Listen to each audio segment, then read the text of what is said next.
দুপুরে জাতীয় ঐকমত্য কমিশনের কাছে লিখিতভাবে সুপারিশের বিষয়ে দলীয় মতামত জমা দিতে চায় বিএনপির স্থায়ী কমিটির সদস্য সালাউদ্দিন আহমেদের নেতৃত্বে ৩ সদস্যের প্রতিনিধি দল।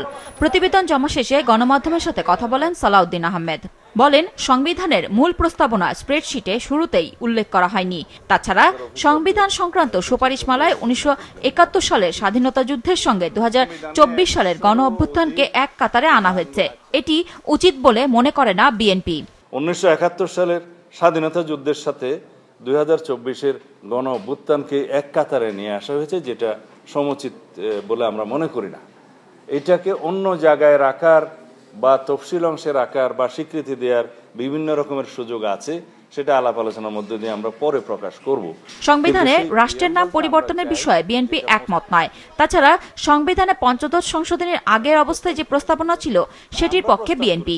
বর্তমানে সাংবিধানিক যে ধারাগুলো আছে, অনুচ্ছেদগুলো আছে, তার মধ্যে আলাপ আলোচনার ভিত্তিতে বিভিন্ন স্টেক হোল্ডারদের প্রস্তাব অনুসারে এই মূলনীতির মধ্যে যে প্রস্তাবগুলো আছে সেগুলোর হয়তো সংশোধনে আনা যায়, বাট আমরা আমাদের দলের পক্ষ থেকে পূর্ব অবস্থায় পঞ্চদশ সংশোধনী পূর্ব অবস্থায় বহাল রাখার জন্য আমরা প্রস্তাব করেছি।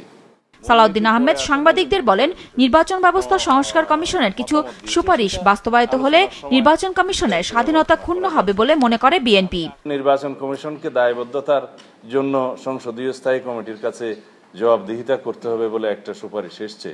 তাতে আমরা মনে করি যে নির্বাচন কমিশন বর্তমানে যারা আছে এবং ভবিষ্যতে যারা আসবে তারা তাদের দায়বদ্ধতার জায়গাটা স্ট্যান্ডিং কমিটি পার্লামেন্টের কাছে না রেখে বিদ্যমান যে ব্যবস্থা আছে, যে সুপ্রিম জুডিশিয়াল কাউন্সিলের আওতাধীন আছে, যে একজন সুপ্রিম কোর্টের বিচারক যেভাবে অপসারিত হয় সেই একই প্রক্রিয়াটা নির্বাচন কমিশন এবং আরো দুই একটা সাংবিধানিক প্রতিষ্ঠানের ক্ষেত্রে প্রযোজ্য। আর্টিকেল 96 অব দি কনস্টিটিউশনে সেটা বলা আছে। বিচার বিভাগের ক্ষেত্রে অনেকগুলোর সাথে একমত হলেও কিছু বিষয়ে দ্বিমত জানিয়ে মন্তব্য করেছে দলটি। অধস্তন আদালতের নিয়ন্ত্রণ সুপ্রিম কোর্টের হাতে ন্যস্ত করার জন্য কনস্টিটিউশনের আর্টিকেল 116 আমরা পরিবর্তনের সংশোধনের সুপারিশ করেছিলাম। প্রশ্ন ছিল, বিএনপি যে সকল বিষয়ে একমত হয়েছে সেগুলোর সমাধান চেয়েছে কোন পন্থায়?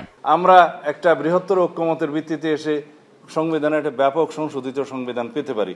সেই সংবিধানকে তারা নতুন সংবিধান বলতে পারে, আমাদের তো আপত্তি নেই, এখানে গণপরিষদের কোনো প্রয়োজন নেই।